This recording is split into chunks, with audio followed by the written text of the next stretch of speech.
Բարև ձեզ սիրելի հայրենակիցներ, այսօր ապրիլի 24-ն է, հայոց ցեղասպանությունից անցել է արդեն 110 տարի, դա 110-րդ տարելիցն է այդ ողբերգական իրադարձությունների և ես մնում եմ այն համոզմանը, որ մենք պետք է շարունակենք մեր պայքարը, պետք է պահանջենք Թուրքիայից ճանաչել հայոց ցեղասպանությունը, քանի որ դա ամենամեծ անցանքն է եղել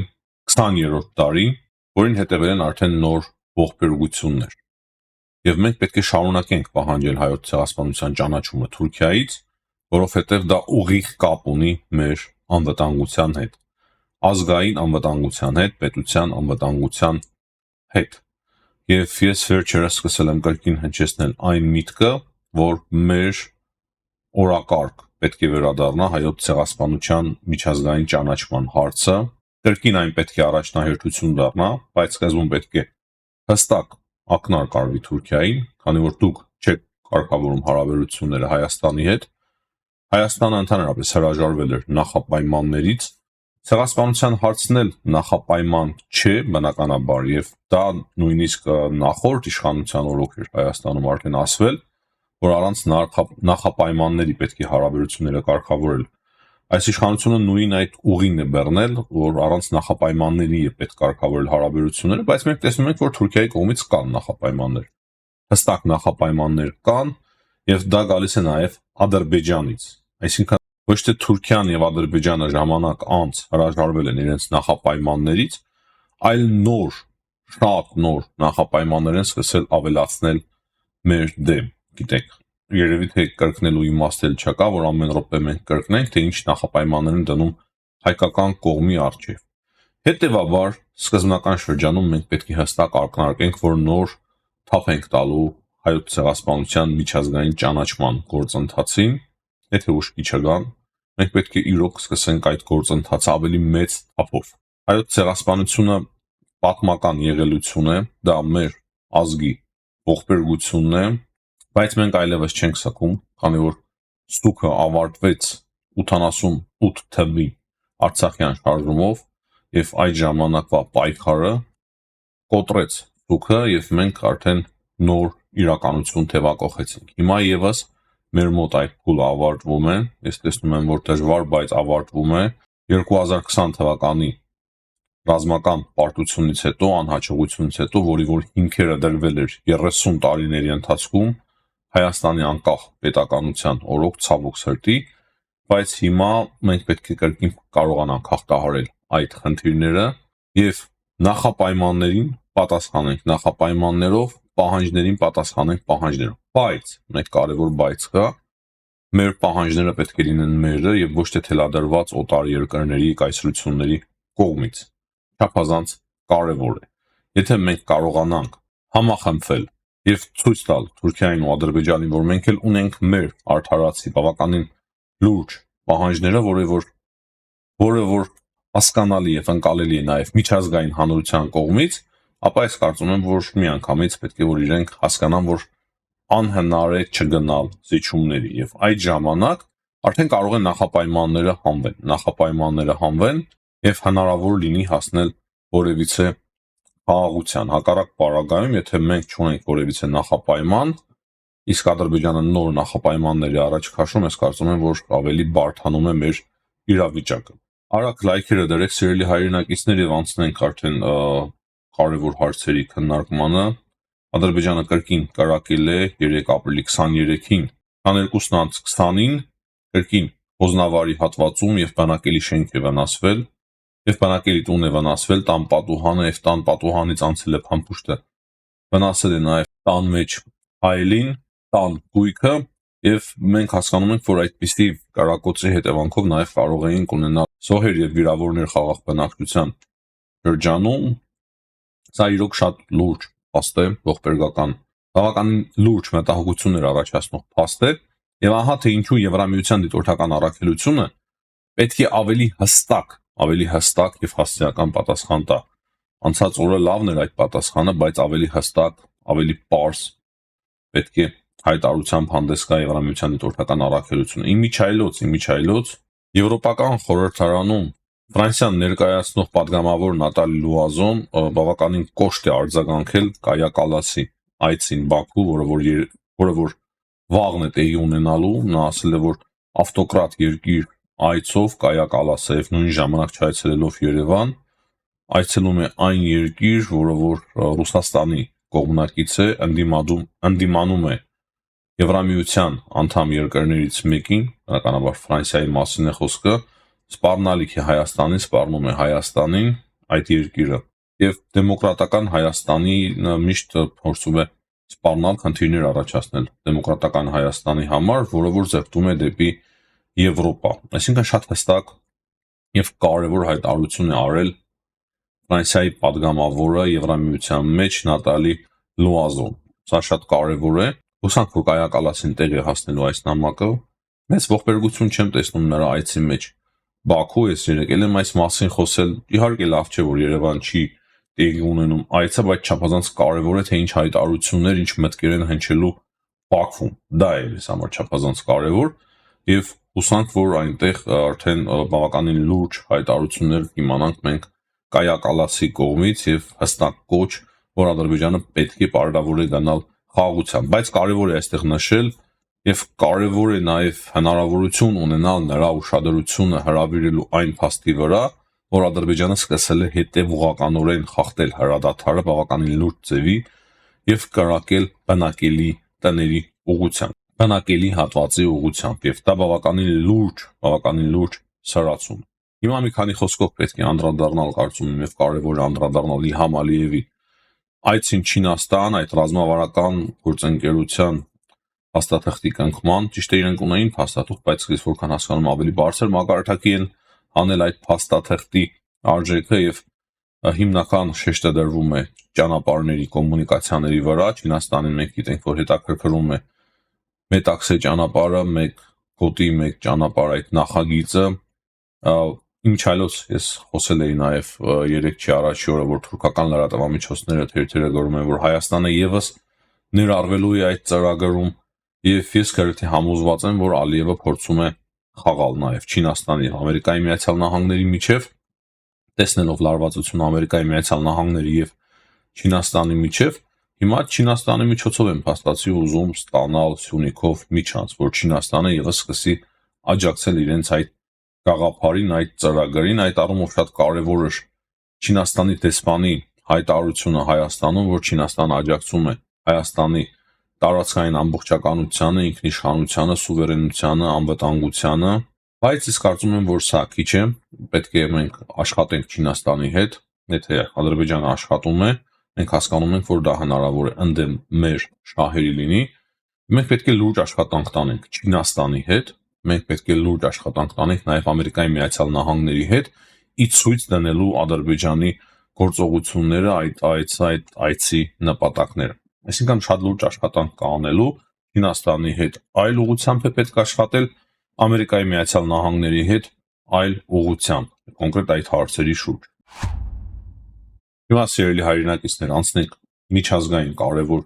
հարցերին։ Գիտեք, երեք Լոնդոնում տեղի ունենալու հավաք Ֆրանսիայի, Մեծ Բրիտանիայի, Ուկրաինայի մասնակցությամբ Ամերիկայի Միացյալ Նահանգները այդպես էլ վերջնական պարզ չդարձավ, Մարկո Ռուբիոն հրաժարվեց ճիշտ է մասնակցել հանդիպմանը, Վիտկովը մասնակցեց, թե չէ, դա էլ պարզ չդարձավ։ Լուրջ բանակցություններ տեղի չեն ունեցել, ամեն դեպքում Ամերիկայի Միացյալ Նահանգների եւ Եվրամիության եւ Ուկրաինայի միջև դա արդեն պարզ է դառնում Թրամփի ճղածիկ հայտարարություններից, գրառումներից, ինքը կրկին փոխում է արագ դիրքորոշումները, բայց մեկ բան փաստ է, որ Մեծ Բրիտանիան, Ֆրանսիան եւ Ուկրաինան, նաեւ Գերմանիան այդ հավաքը անցկացրել են եւ իրենք իրենց մեջ կարևոր քննարկումներ են անցկացրել, որոնք որ ձեռնտու չեն եղել Ամերիկայի Միացյալ Նահանգներին։ Ամերիկայի Միացյալ Նահանգները փաստացի պնդում են, որ պետք է ճանաչել Ղրիմը Ուկրաինայի տարածք, պետք է որոշ շրջաններ մնան օկուպացված Ուկրաինայի, Զապորոժիայում այդ ատոմակայանը անցնելու է Ամերիկայի Միացյալ Նահանգների վերահսկողության տակ, այսինքն կա արդեն գծված կոնկրետ ծրագիր, թե ինչպես է տեղի ունենալու հրադադարը, բայց ուկրաինական կողմը չի համաձայնվել, փաստացի չի համաձայնվել Ամերիկայի Միացյալ Նահանգների առաջարկին եւ ես որքան հասկանում եմ նաեւ եվրոպական երկրները նույնպես չեն համաձայնվում Ամերիկայի Միացյալ Նահանգների առաջարկներին։ Դրանից հետո արդեն J.D. Vance-ն է հանդես եկել հայտարարությամբ եւ ասում է, որ Ամերիկայի Միացյալ Նահանգները կհրաժարվեն իրենց դերակատարությունից բանակցություններում, եթե տեսնեն, որ անհնար է հասնել որևիցե հաջողության։ Հետո արդեն Թրամփը ասում է, որ Ուկրաինայի հետ փաստացի ավելի դժվար է պայմանավորվել, քան Ռուսաստանի հետ։ Խոսել է նաև Ղրիմից, Ղրիմի մասով գրառումներ արել, ասելով, որ Օբամայի ժամանակ է այն օկուպացվել եւ Ուկրաինան ոչինչ չի արել այդ ժամանակ, չի պայքարել, չի պատերազմել, որպեսզի պահի Ղրիմը, եւ եթե հիմա Զելենսկին չի մեղմանում այդ հարցի շուրջ, ապա այդ պատերազմը կարող է ցակվել 3 տարի եւս, եւ դրանից հետո Ուկրաինան ավելի կթուլանա եւ միևնույն է կպարտվի, կորցնելով իր սուվերենությունը։ Այդպիսի է ընդհանուր, եթե մենք կարճատ ասենք, հայտարարություն է արել Դոնալդ Թրամփը, ասելով, որ նույն ժամանակ Ռուսաստանը պատրաստ է գնալ պայմանավորվածությունների։ Այսինքն ըստ Թրամփի Ուկրաինան միևնույն է պարտություն է կրելու 3 տարի անց ավելի սարսափելի, ավելի խայտառակ պարտություն կկրի, եթե հիմա չկանգնեցնի այդ պատերազմը, իսկ եթե հիմա կանգնեցնի այդ պատերազմը, զիջումների գնա Ուկրաինան, բայց ասում են, որ զիջումների է գնալու նաև Ռուսաստանը,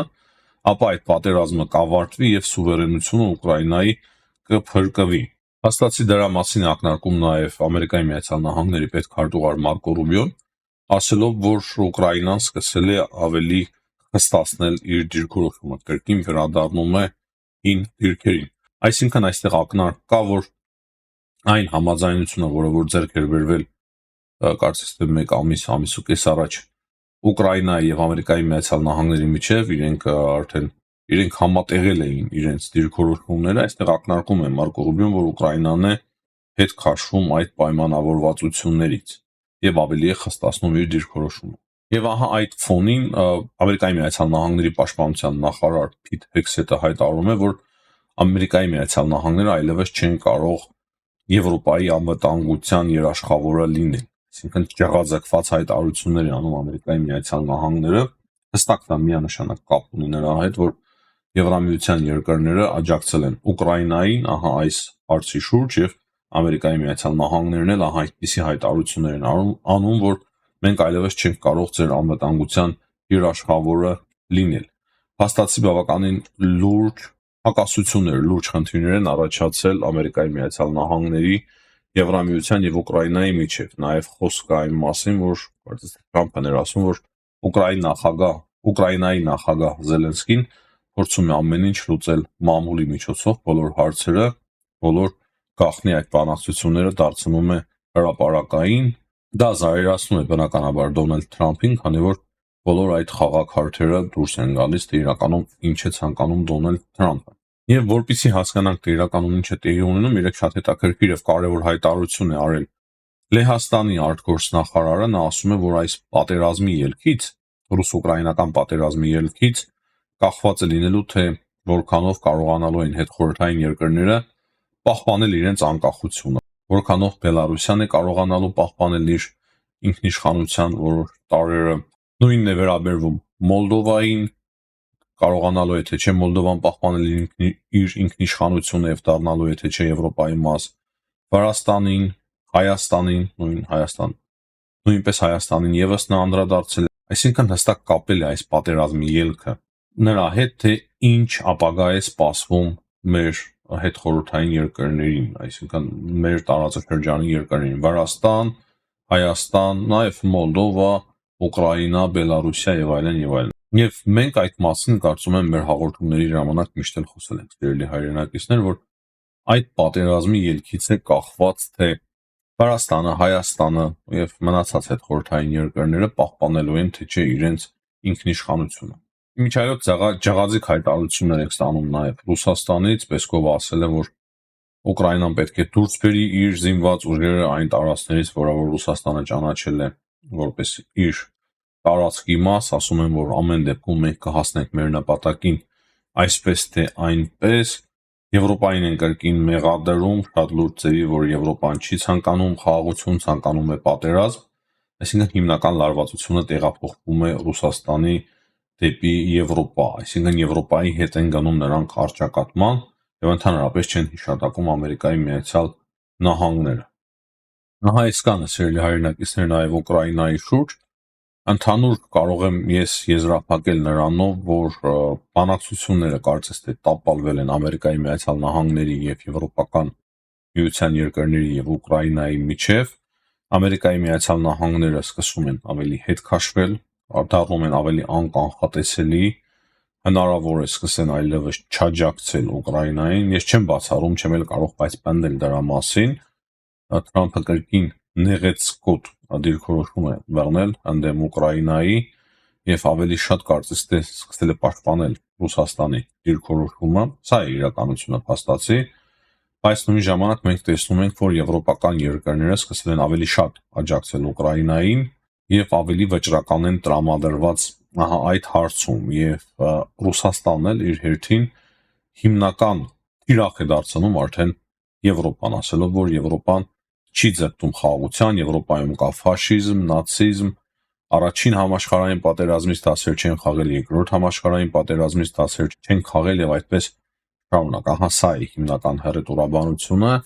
եւ դա է այսօրվա ընդհանուր իրավիճակը, որը որ ես հիմա ներկայացնում եմ ձեզ սիրելի հայրենակիցներ։ Մնացածի մասով կարող եմ ավելացնել, որ օրինակի համար Թուրքիայում երեք բավականին մեծ ցույցեր են տեղի ունեցել, հատկապես Անկարայում ընդդեմ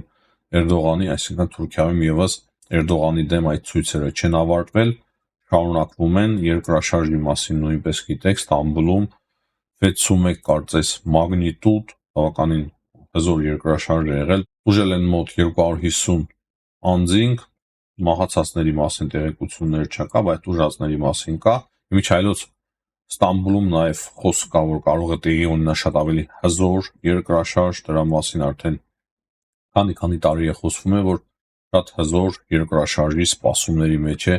Ստամբուլը եւ մի քանի տարիների ընթացքում կարող է բավականին լուրջ մեծ աղետալի երկրաշարժ տեղի ունենա Ստամբուլում։ Այս պահի դրությամբ այսքանը սիրելի հայրենակիցներ, հիշեցնեմ կրկին լայքերի համար,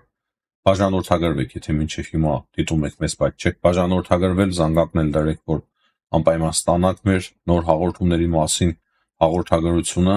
Հաջողություն եմ ցանկանում բոլորիդ, ցտեսություն, կհանդիպենք։